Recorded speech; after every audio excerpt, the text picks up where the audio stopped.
সবার মাথায় এখন একটাই শব্দ ঘুরছে, গ্যাস। তাই আমারও মনে হলো আজ গ্যাস নিয়েই একটি কবিতা আপনাদের শোনাই। কবি অপূর্ব দত্তের লেখা কবিতা গ্যাস সিলিন্ডার। স্থান দিয়েছ তোমরা আমায় রান্নাঘরের বুকে, ধর্ম কেউ জানতে চায় না আমার দেহ সুখে।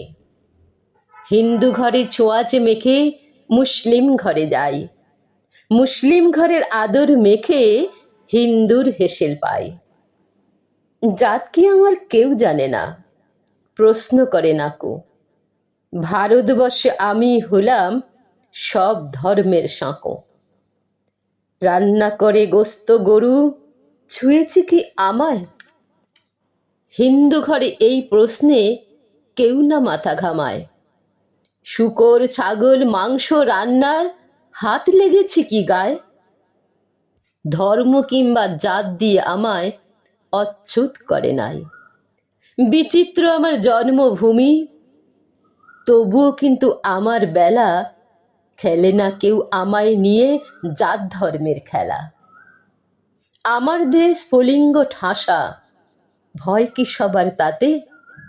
জাতির দেশের দগদগে ঘা ভুলে আমায় পেয়ে সাথে। আমি একটি গ্যাস সিলিন্ডার, করে দেব ছারখার। ধর্ম কিন্তু জাত যার চেনো, আমি কিন্তু সবার।